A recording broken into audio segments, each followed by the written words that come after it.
because of the area where the sword was found, not so far from the Crusader castle of Atlit, which is a Templar castle,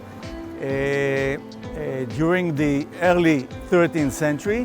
We are assuming that it belonged to the Crusader period because of the size, because of the other artifacts that belong to the sword.